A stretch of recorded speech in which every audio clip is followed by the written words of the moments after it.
Morning. It's Tuesday, November 21st, and I want to talk today about a subject that many of us have become interested in the last year or so, and the subject is AI. Now, many of us don't really use this to its fullest extent, but occasionally we have to do something and we go to get AI to help us write a piece of paper or a lecture or something like that. In fact, there were kids who were writing their term essays for college and things like that, and your college admission essays, and AI was used for a wide variety of things. And I even tried to use it for something, and it actually told me it didn't have an answer, which is very, very unusual. It usually has an answer for everything. And yeah, we're all aware of how AI is changing our perspective in the world. But one of the things I just recognized is that AI is a company, and it has a board of directors. And even though the tool is wonderful, the board of directors is not. So AI's board of directors fired Sam Altman, who was the chairman of AI, and its primary caretaker, so to speak. And why did they fire him? Because they felt he was moving too fast, and that he was going to cause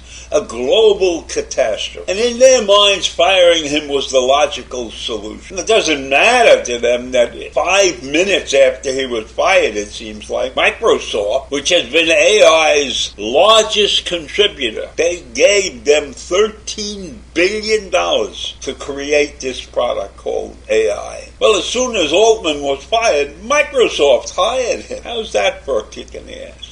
And on top of that, the number 2 guy resigned, and so AI was now without any leadership because the board of directors decided something that doesn't make any sense. Because in my mind, if you've got something successful and you want to move forward in business, you've got to keep changing. You've got to stay ahead of the competition. And there's a lot of competition out there for AI. So this board of directors acted like fools.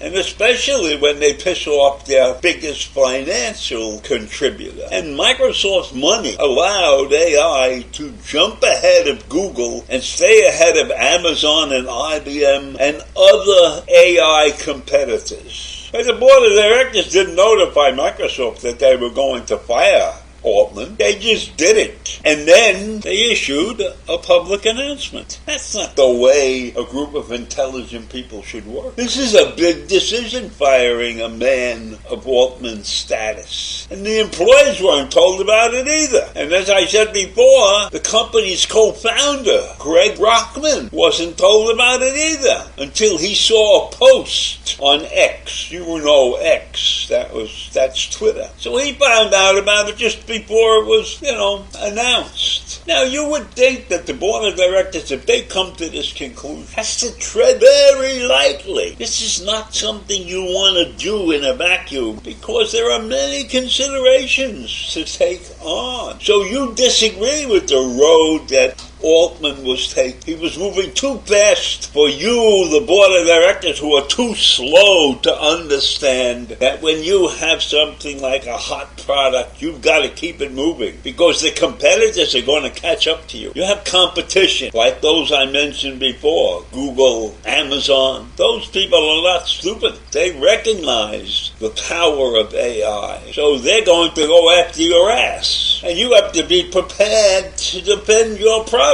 And you don't defend your product by firing the leading entrepreneur, the guy who put this thing in motion. So here we have a group of what I will call stupid individuals. And they're probably worth a lot of money, these guys. You don't get on the board of directors if you're a poor schnook. So who's in charge of this board of directors? Who's the leader in that board of directors that has decided that Altman should go, and they didn't have a replacement for him lined up. They didn't have some hot shot, some well-known person to take over the company and provide at least some proof that this was an improvement, that their ideas of moving forward was going to be a big improvement. Their idea of moving forward was going backwards. They didn't want to move as fast as Altman was moving. But Altman was smart. You got to stay ahead of the competition. You can't give the competition 6 months or a year to catch up with you. You got to stay ahead. So the board screwed up. The board should be fired. And they just complicated the whole structure of the OpenAI company. And on top of that, Greg Rockman, who was the company's co-founder and a former president, found out about the firing and he resigned immediately. So I leave you with that. Not everybody that gets in charge of anything is smart enough to do the right thing. And certainly this board of directors was a group of morons.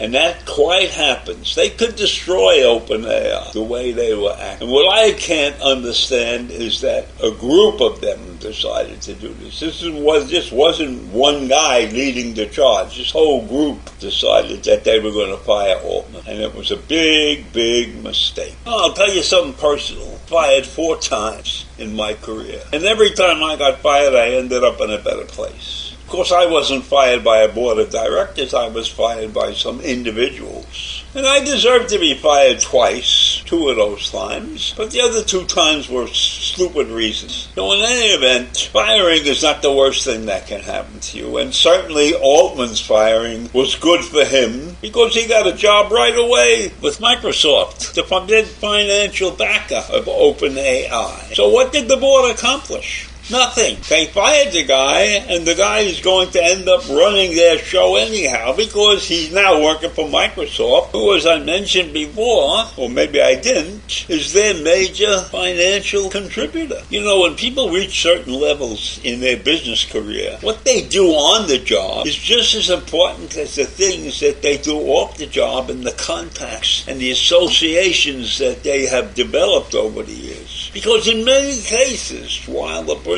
is running the company, will meet many people who have ideas that can be good or bad. He will also understand how the competition operates. He will understand his place in the industry. And if he's good at his job, people in the industry will respect him. And he can create friendships that are helpful to the organization. And he will meet many, many people in many, many situations that the average person in that doesn't encounter. So experience is very important in the role of leadership. And you only get that experience if you're good and you work your way into it. Nobody is born to be able to handle the situations that company leaders encounter on a day-to-day basis. And as far as I'm concerned, the board of directors in this case was a bunch of rank amateurs. Didn't know their ass from their elbow. So that's my story on the world of business today. Have a great day. Bye.